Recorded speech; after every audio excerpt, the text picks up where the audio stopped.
Okay, let's go for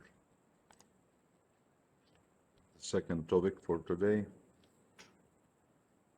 containers. We have three sections for containers with five labs.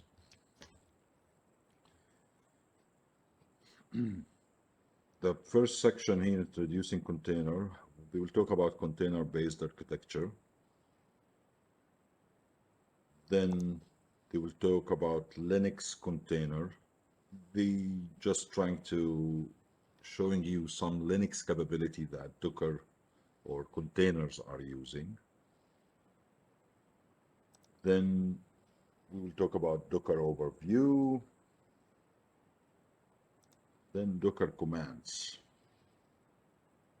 This is section 2. Section 3, we'll talk about Dockerfiles and what is the concept of golden images and safer processing practice. Then we have section again with container about Linux networking, Docker networking, and Docker Compose. So these are the three sections that we go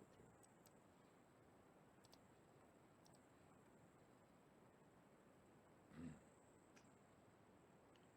So where we install our applications, normally in bare metal machine, or maybe in virtual machines, or maybe in containers. So if we know the first two, the third one will be new for us a little bit. What is container? Let's take one example here. I have user with a client application,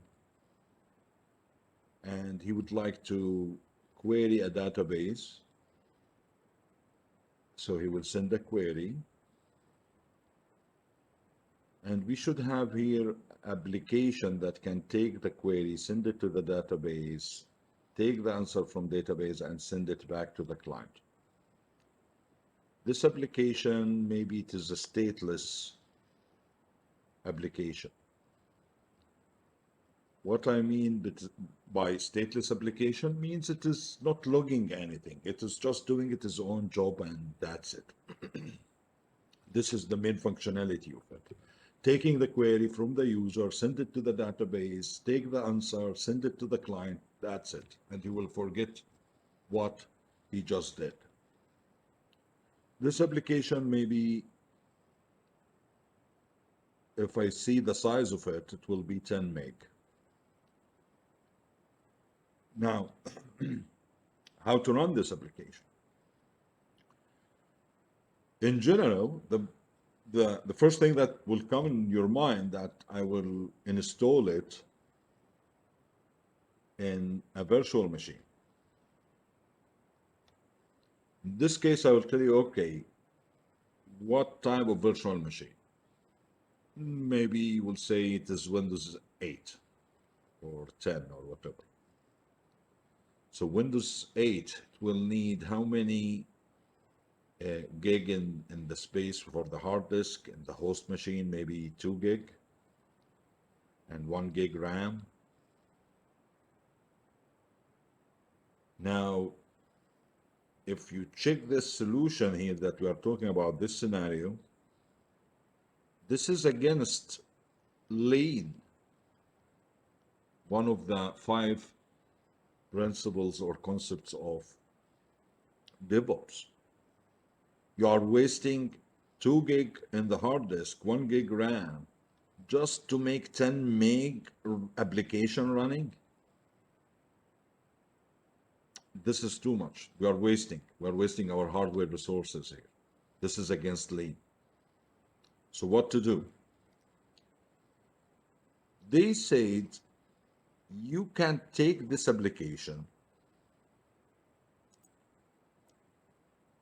and you can put it in a box. We will call it for now container. And you will put your application. Then you will say, why I'm installing it in Windows 8? Because it will need this library and these few DLL files from Windows 8. Let's take these libraries and DLL files and put it here. Maybe this application will need Python installed. Let me bring Python and have it inside this container or this box. In this case, I might end not with 10 meg, but maybe I might end with 20 meg, 20 mega size for this container or this box. Then take this box and put it in one host machine, and it will be running. In the end, remember something, because some people misunderstand this. I'm using libraries, I'm using DLL related to Windows 8, or Linux machine or whatever. But in the end, I need operating system, right? I need the kernel operating system to run this box or container. So I will take this container and put it in a host machine. This host machine, maybe it will have another container doing something else, another third container doing something else, and so on. Also, I can take a copy of this container, put it in another host machine, and it will be working fine. With only one condition. What is the architecture for the operating system, and what is the type of the operating system? Because if you create application 64-bit application, you need to make sure that you add it to a machine that supporting 64-bit. If you made it for Linux machine, you need to put it in Linux machine. If you create it for Windows machine, to run in Windows machine, you need to put it in a host machine, because I will use the kernel for this Windows host machine, if it is Windows, for instance. Yes, there's some workaround that can help me to run Linux container inside Windows machine or vice versa, but this is not the best practice for sure. So this is the difference between virtual machines and containers. Virtual machines, normally, if you check the virtual machine, you will find that I have VMs, and each VM or virtual machine will have its own operating system, and I need a hypervisor like VMware Workstation, like Hyper-V. This is type 2 hypervisor. We have something called type 1 hypervisor, which is normally like XSI. In another meaning, we don't use host operating system. The hypervisor type 1 itself has a minimal operating system and has a direct connection with the hardware. Here in type 2 hypervisor, this image, by the way, is representing type 2 hypervisor, because you can see host operating system here. So it is this hypervisor could be VMware Workstation, for example. If this guest operating system would like to access something outside, like hardware or something in the infrastructure, let's say the RAM itself, so he will send the request to the hypervisor will send it to the host operating system, and the host operating system will send it to the RAM. It's completely similar to my VMware Workstation here. This is a hypervisor type 2. And if I run now the GitLab here, as I did in our previous session, in this case, the hypervisor is telling my Windows 8, which is my laptop here operating system, I would like to access the RAM to run this VM and do all these things. In container, the container itself, as you can see, doesn't have an operating system or a guest operating system or a VM operating system. It doesn't have this. It will use the operating system, the kernel operating system in the host machine. But we will need only a tool that can help us to create containers and communicate with the operating system. Tools like Docker. Docker is a tool to create containers for you. Now, the only issue is that people sometimes misconcept or misunderstanding or get confused when we talk about containers and virtual machine, and they would think that virtual machine is a replacement for containers is a replacement for virtual machine. No, The only issue is we have some application that we need to install it in a physical hardware. You cannot even install it in VM, or it is not recommended. Some application will be installed in a VM. Some other application like this stateless application, if I can run it in a container, why not? So container is not a replacement for virtual machine, but it's coming to solve a lot of real life problems.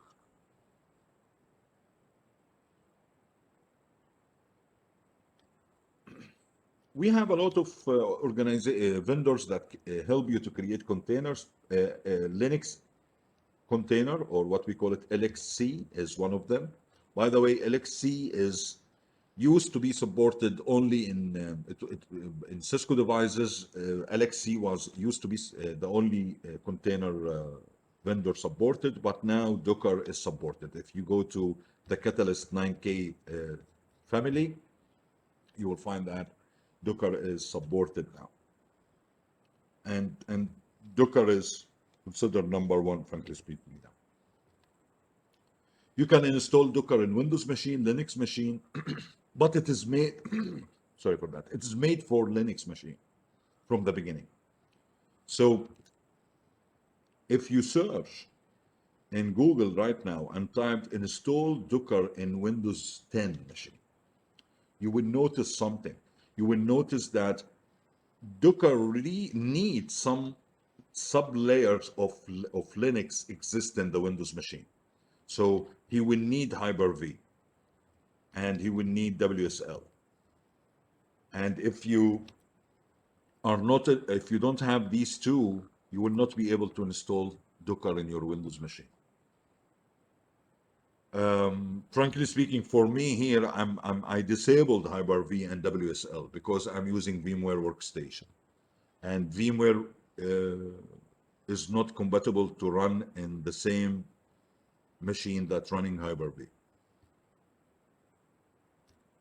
They mentioned in 2020, in May or June 2020, VMware and Microsoft, that they solved this. But frankly speaking, still we have a lot of issues to make Hyper-V and VMware working in the same machine. So if I'm going to install Docker machine in a Windows machine, in this case, I need to use Hyper-V as my hypervisor, not VMware Workstation.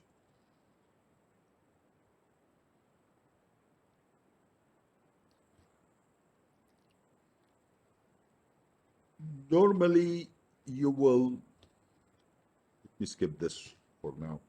So normally you have your container with the application code, the stateless application. Dependencies is like bin, libraries, any dependencies that this application will depend on to be running successfully. And I have it in a container. How to create container, how Docker as application will create container for me, I need to have Docker image. Docker image is what will help me to create the container. It is instruction for what is the application code in the container, what is the bins that we are using, what is the libraries or DLLs that we are using inside this container, or we need it inside this container. Maybe sometimes what command, initial command I need to run when this container is start to run in the first time. All these are instruction will be written in what we call it Docker image. From where I can get these Docker images, we have Docker image registry. Docker Hub is one of them. So container registries or Docker registry is where I can have the images. Download it, create a container from it. Can I create my own image? Can I create my own Docker image? Yes. You can write the instruction that I'm talking about in a file called Dockerfile. This Dockerfile will create for me the Docker image. Then I can create from the Docker image the container. This is the relationship between the three terms here: container, Docker image, and Dockerfile. So Docker container image must include all dependencies of the application. This is one of the important things in the image. It should have all the libraries, like for example, maybe my container is based in a Python script, so I need the Python application or Python software installed in this container or exist in this container image. Um, and so on. So this is, and by the way, once you create the image, the image is not changeable, so it is immutable. In this case, I cannot say I would like now to, no, I don't like to use this library. Let's use another library. In this case, you will need to create the image again, or in another meaning, you need to create the Docker file again. So Docker file, create the Docker images create the containers. Do I need Docker files? Sometimes no, you can just download the Docker image and start creating your own container. So if I check this slide from our material, we will see that I have a Docker file. This Docker file has some instruction. We will go through this today. It looks like I'm using Ubuntu, then I'm installing some files, and I'm installing Python, and I'm opening port 80 in this container. So these are the instructions that I will use to create a Docker image. I will use the command docker build to create my image. My image exists. I can put it in Docker registry, like Docker Hub, or maybe GitLab. You remember GitLab is working as a storage space for us for images. Then I can use a command called docker run to create a container from this image. Then I can create, maybe later I will create another container from the same image. It's up to you. This is how it is happening, and this is the relationship. Now, sometimes you can just download the Docker image and create the container. Sometimes you will say, no, I would like to create my own Docker image. I will not depend on Docker images that exist in any registry, Docker images or registry like Docker Hub.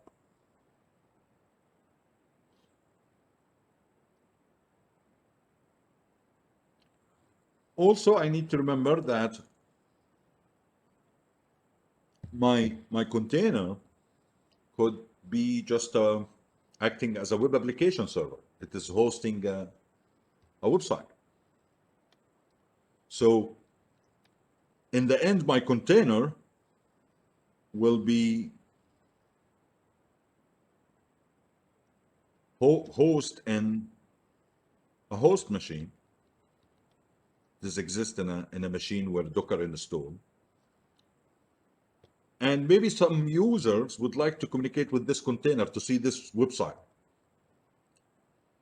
They need to talk to this host machine in a specific port number, maybe port 8080.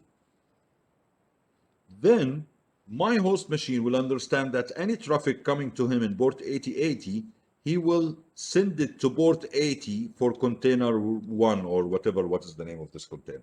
So I'm mapping the container port to a host port. This is also very important, and we will see it later in Docker command.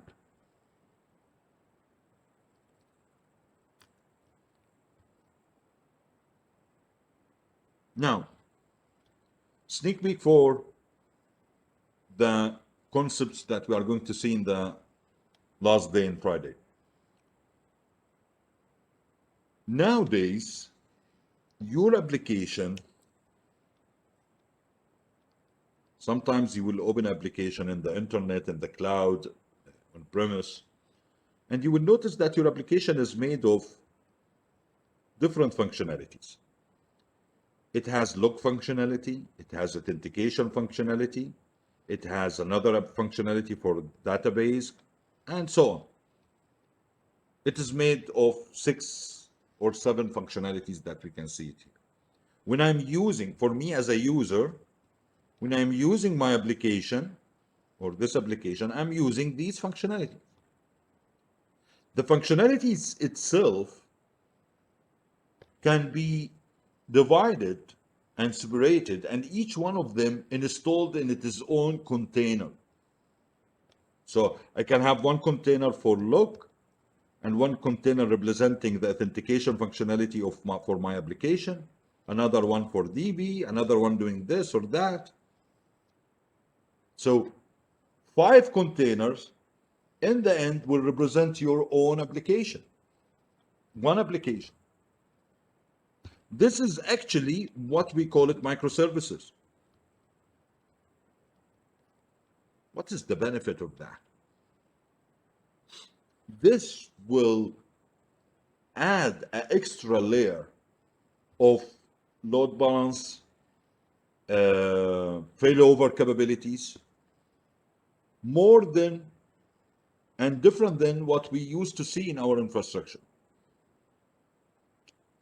If you ask someone, explain to me load balance, what he will say? He will say you have 4 web servers and one load with identical information, identical website, and there is a load balance in front of them. Maybe for sure it has a public IP, and in behind he communicate with these 4 web server to load the balance between for the traffic between them. Now, I can do load balancing with this microservice for specific functionality.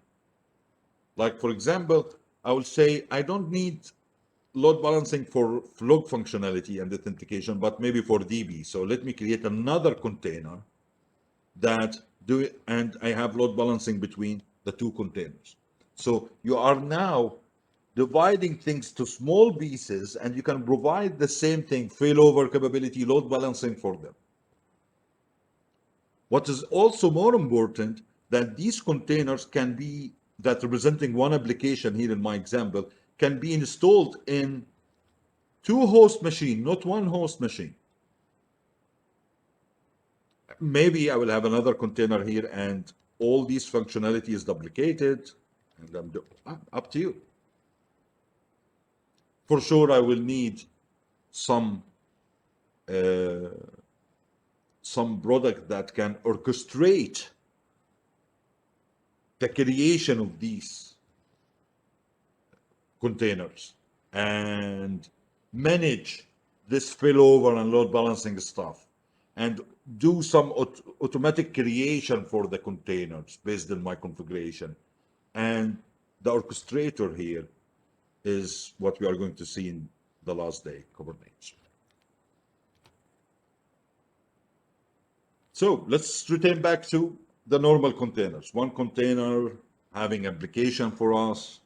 What it was worth to mention here right now, talk about microservices, and worth to mention microservices. Containers, software like Docker, made for Linux machines. So they are using some Linux capabilities or features. First, we have the namespace concept. The partitioning the host kernel to deal with the containers based in different namespaces, to group some containers, isolate some containers from other group of containers, but based in what? What is namespace? Namespace could be the process ID itself. I forget to tell you, each container for the host machine is one process. So I have another container here, container 1, and here container 2. Here I have another process. So I have 2 processes in my host machine. They are actually containers. And I can differentiate between them as a host machine, my kernel, based on the process ID. This is a namespace capability. We will see also that we can namespace our container based on the networking capability that they have. This is something we will end our talk about container with it, when we talk about container network drives and all these things. There is a trick here, since we are talking about namespaces, and remember, I'm talking about one host machine. This host machine, maybe it is Linux, Debian, or Ubuntu. Now, it has one process running for container 1, one process running for container 2. What about inside the container? Inside the container, I will have my own environment with my own processes. Similar like when you run a virtual machine. If I run a virtual machine now, My VMware workstation will have its own process representing one of these machines. But when you go inside one of these VMs, what you will see? You will see another operating system with a lot of processes inside it.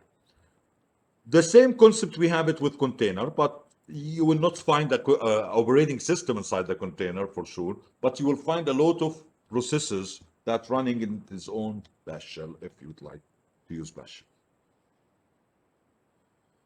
Also, we have something else that Docker container provide since they are based on Linux.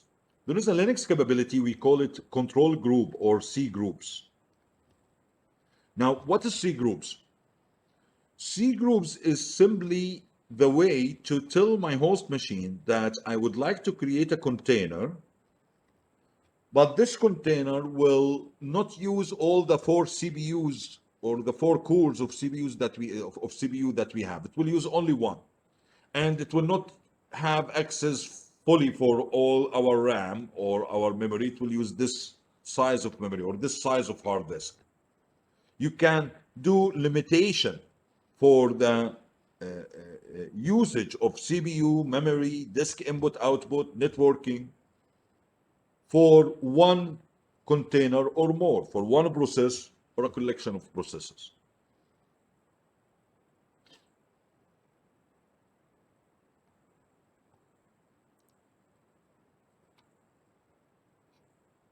Here he just trying to show you the concept that your container has its own process in the host machine, but inside the container itself, you will find different process IDs. More about that when we go to our Docker commands part.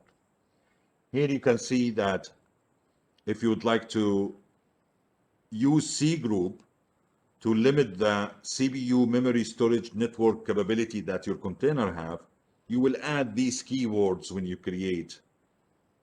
Like for example, hyphen hyphen memory, max memory. Instead of max memory, maybe you would type 200 meg or something, and so on.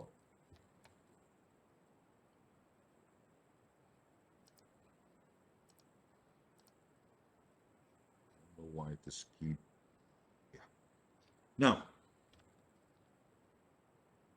if you type Docker version or Docker info, Docker version command, there is a command called Docker version. It will show you that if you already installed Docker in your machine, this work will successfully executed, and it will show you that you have a Docker client and Docker server. For you, it is just one application. It's called Docker. I install it in my Windows machine or on my Linux machine, which is recommended and or common. Now, what is this client and server? Actually, your Docker, when you install it, it is called Docker engine. And it is based in client and server architecture. So Docker engine is client server application. It is the core of Docker architecture. What is the client here and what is the server? The server is just a service running in the background, a Docker service, or what we call it in Linux terminology, Docker daemon. It is Docker D. You know, if you have a service for HTTP, it will be running in the background in Linux, HTTPD. We always ending it with D, SSHD, and so on. Docker D, this is the service, this is the Docker daemon. Normally, it is responsible, this service responsible for creating, managing Docker objects. You'll tell me, okay, what is Docker objects? Any component related to Docker, like the container themselves, like images using Dockerfile, if you remember, like network and volumes. And we'll talk about networks and volumes later. Okay, this is the server side. What is the client side? The client side is your command line Docker command. There is a there is a command we are using to communicate with this server, to ask this server to create and manage containers, creating images, and this can be happen using a Docker command. The Docker command here is your client, like Docker run, Docker stop, Docker build. It is just a request. We are sending it to the Docker daemon to do something, like build the image from Dockerfile, run a container and create a container for me, and so on.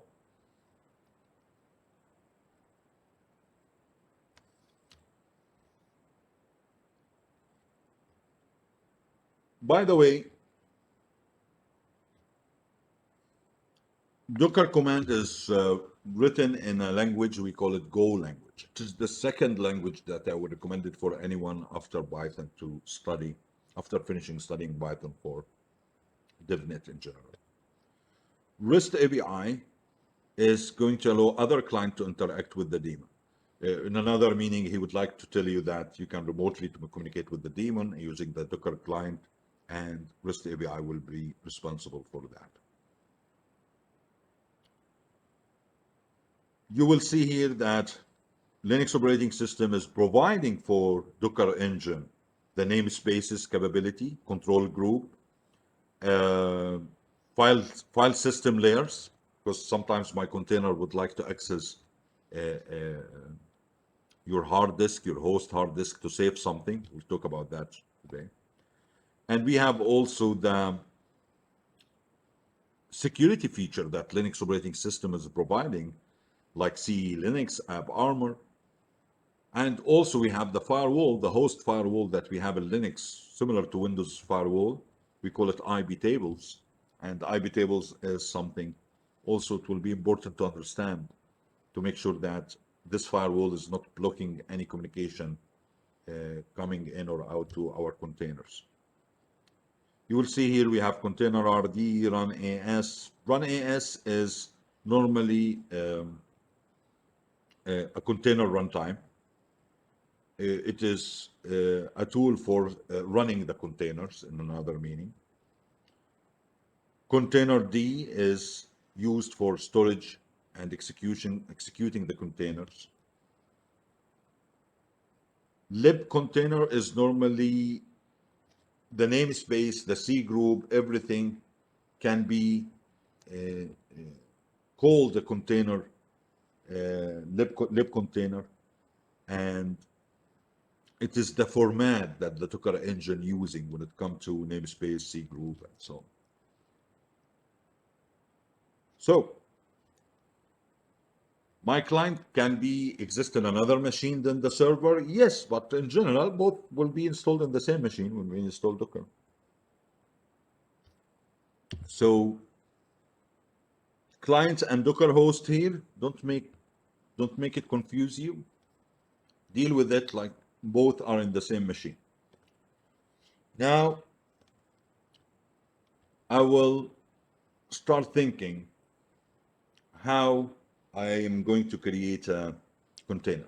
Let's say I would like to create a container based on Ubuntu libraries.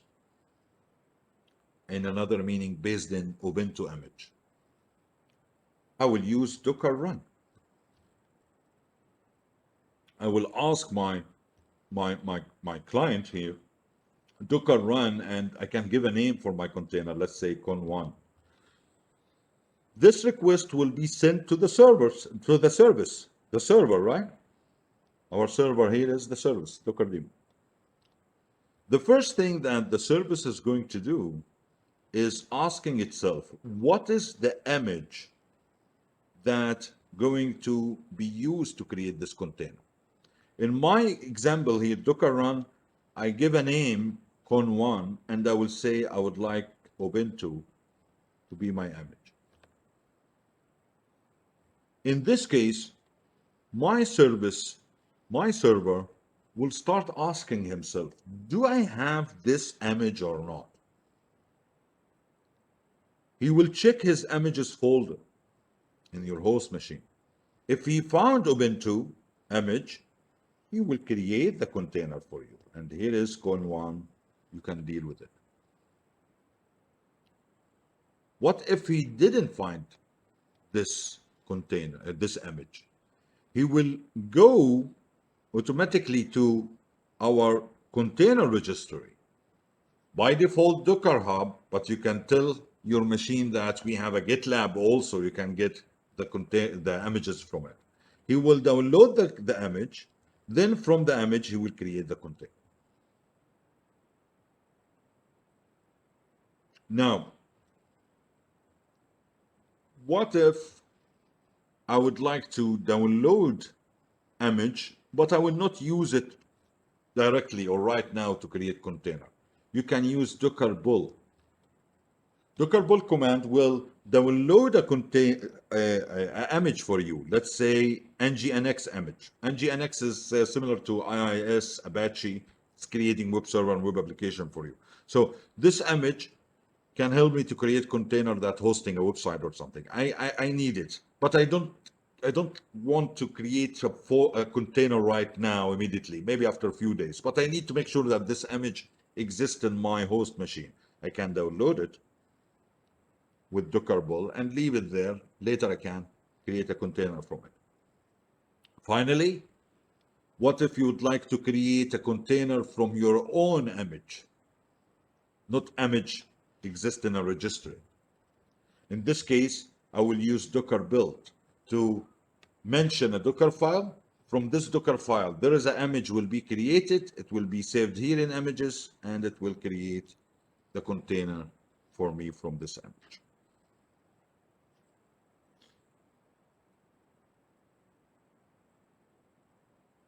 So this is the benefit of Docker bull, Docker run, and all these stuff. Let's try to give Docker a look.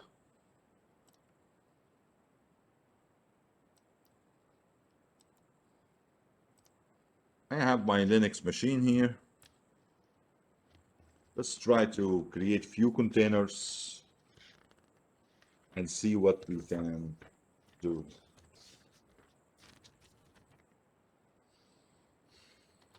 Okay, I will say full screen.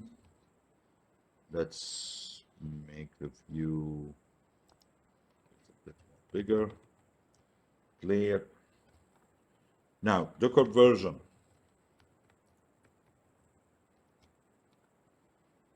You see that I have Docker here.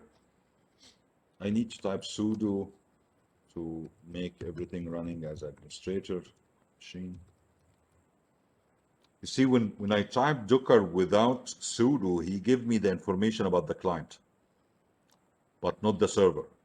Now he is giving me the client and the server when I type sudo. I'm telling him I'm the administrator. Please execute Docker version as administrator. And you can see that this is not the latest version of Docker. I guess we have now 20, not 19. Now,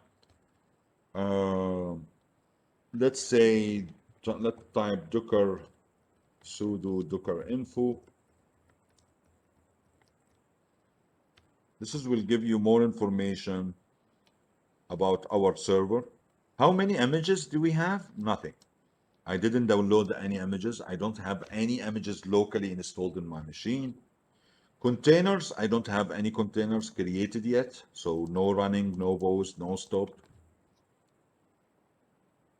Swarm, what is Swarm? You remember Kubernetes when I said this is orchestrator for many containers and different hosts? Docker has it its own orchestrator. It's called Swarm, but we don't use it that much nowadays. It's done. We are using Kubernetes.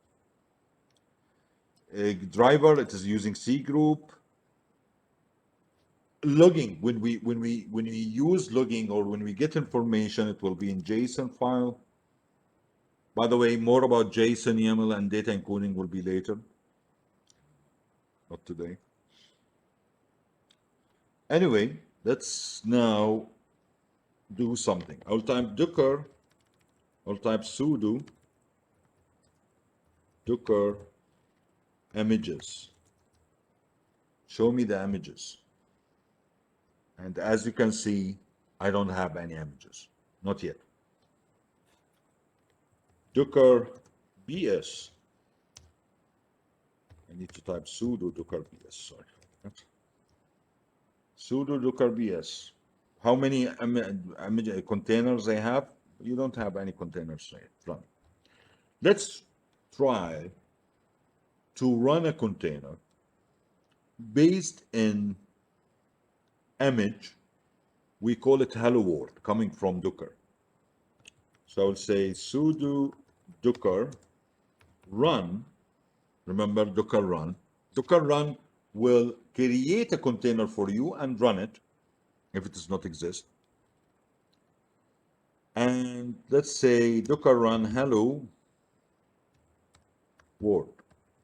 This is the name of the image. I have an image called hello world.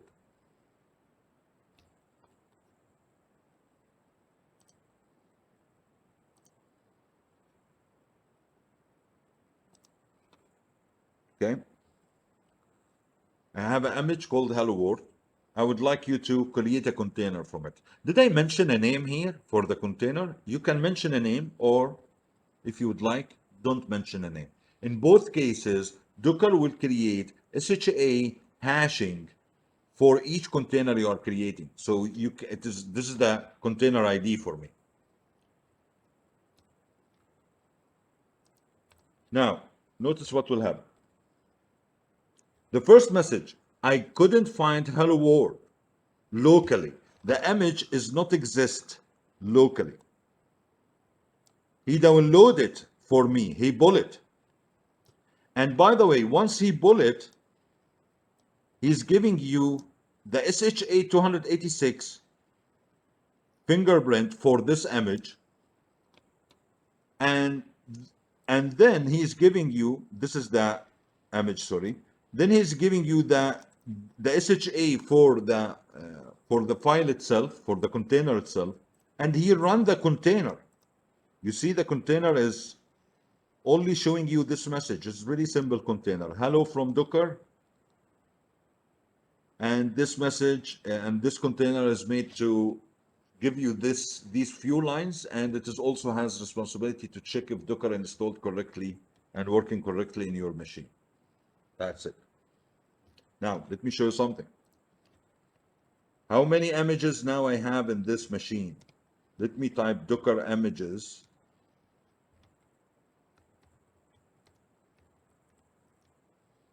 Again, I need to type sudo. You can see I have one image. It is 13K and has this ID. This is the ID for the image. This SHA is for the container itself. Let me show it to you. Sudo Docker BS. I don't have any container. Yes, because this container made to run once and then it will end itself. It means delete it itself? No, it's just turn it on. Then once it's showing you the message, it is turn it off. And Docker BS is showing you only the running container. If you would like to see all containers running or stopped, you need to type sudo docker bs -a. And here you can see I have hello world. It is a container. It's starting with this to this ID and it is exited. Okay. Now, let's try to download an image, but I will not create a container from it. Docker. So let's again do it with sudo. Make sure that nothing will happen. Docker sudo docker bull. Bull is going to download the image from Docker Hub, or if you configure your machine for GitLab, it will get it from GitLab. Alpine. Alpine is small distro from Linux, 5 meg. Here, see this? He said you didn't mention what version of Alpine, so I'm using the default default tag, which means the latest. I will search for the latest version and I will download it for you. And downloaded, done. Now Let me see the images again. Now I have another image. From this image, I can create a Docker container. Let's um, let's see what we can do else with our talk here. Let's try to see what other command that we can have. Let's try to create a container based in Ubuntu. So sudo docker run -it. That's mean I would like to interact with this container once it is created. -d means I would like to run it, but in the background. Good with web servers that need to be running every time, always. Can I give a name for container? Yeah. Minus name, hyphen name. Then I will call it my con. Let's make it without spaces. And what is the image that I would like to use here to create this container? There is image called Ubuntu. Latest. Let's say the latest version that we have. Unable to find the image locally, he will try to download it from Docker Hub. He's downloading it, made from different layers, looks like. He will download it and he will create an image from this. He will create a container from this image, Ubuntu, and he will create the container mycon. And notice something. The prompt here is different than the one that I'm using here, which is carry one. Actually, I'm inside the container. I am the root. And the name of the container is this hash. And now think about it. By default, if you didn't mention what type of user is inside this container, it will create it as a root. This is very important. It is always good to have a user, to create a user that has no privileges and make it as the default user to use this instead of making the root the default one. Anyway, if I type now ls, I will see it's a small Ubuntu, so I have everything here. BWD, what else? BS. Notice I have two process IDs here, right? 1 and 9. One for the bash that I'm using right now, and one for this command that I just used, BS. Two processes. But these processes has meaning only inside the container, not outside. Outside this container itself has its own process ID. Let's see it. I'll say exit. Now, first of all, let me see if this Docker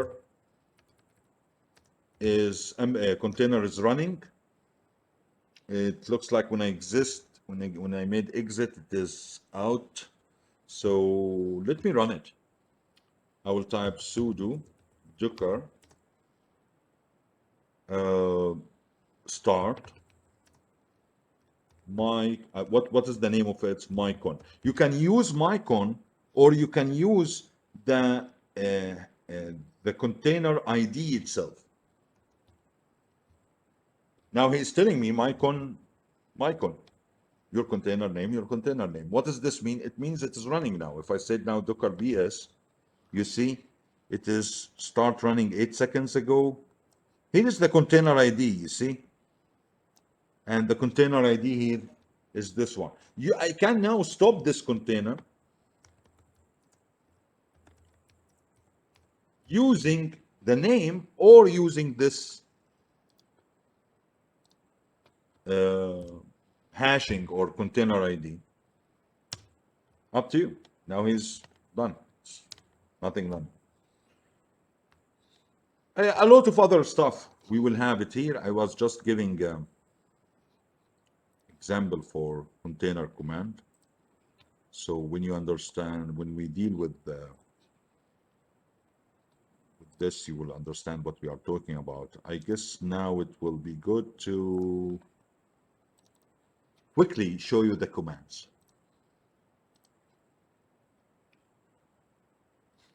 Docker version, Docker info, we understand Docker bull, Docker images or Docker images ls, it will show you the images. If you'd like to have it with more details, image ID size, yeah, you can add ls also in the end.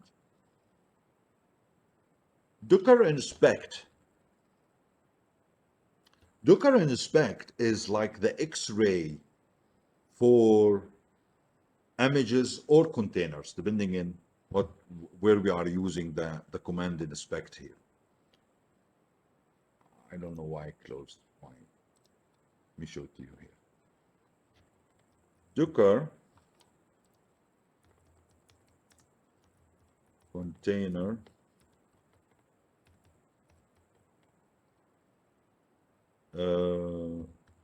inspect my con. I need to add the sudo as usual. This is the X-ray for my container, my con, and it is giving me a lot of information. The ID, notice the full ID here. When I typed Docker BS, he gave me few hexadecimal digits. Here I have it from the beginning. What day it is created, the path that it is giving you, it is bash shell.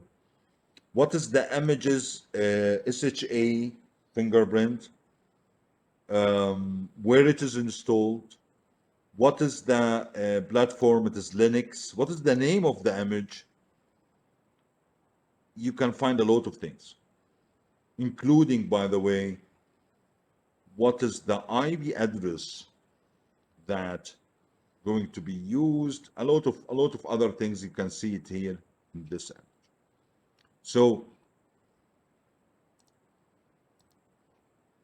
Docker container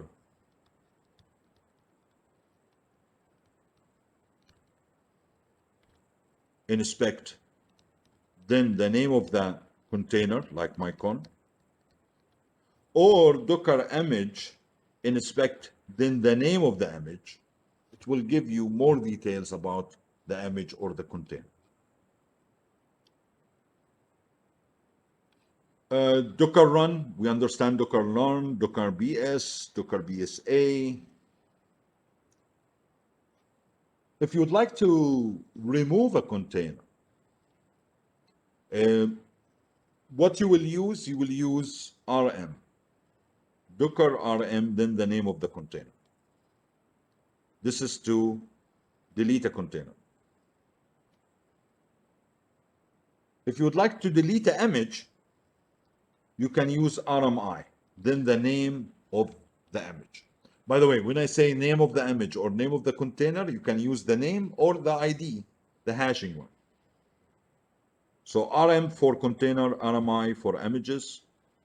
Now, there is one command that can remove all the containers that not running in your machine. Assume that they have 20 containers, 15 is running and 5 is not running. They are stopped. And I would like to remove the stopped only. You can type this command, Docker container burn, and sorry for that, and it will delete all the stopped container. Also, there is another thing. Sometimes you would like to run a command inside your container. From the host machine, I would like to do that. You can type docker exec. Then it will type the command that you type it here, or it will give you here, for example, I'm telling him, give me the bash access. So he's giving me the bash access for this container with this ID. This is the benefit of docker exec. Stop, start, restart a container. We can do that. Docker restart, Docker start, Docker stop. Kill a container, Docker kill. What is the difference between kill and stop? Docker stop command stop the container gracefully. Now, if you would like to log in to a Docker Hub, how to do that? If I would like to log into a GitLab, Docker login will help you to do that. You'll see it in the lab. You create an image and you would like to send it to Docker Hub or GitLab. You can use Docker push. Docker login to login, Docker push to send, and Docker logout to log out from your connection with your Docker Hub or GitLab. Network, we will talk about network in minutes. What I would like you to understand here that, and I don't remember if they changed this in the material or not, but nowadays, Docker, from the command perspective, they decide to make it more specific. What does this mean? It means that when you type Docker command, I saw it, and we saw it that we can type Docker run, right? And we know that we are talking about container. They said, no, we should be more specific. In another meaning, before you type run, you should type Docker container,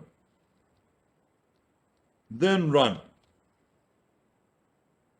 Okay, but both are working. Yes, both are working, but by maybe end of the day of 21, Docker code will remove, the Docker community will remove from the code this simple way, and we need to be more specific.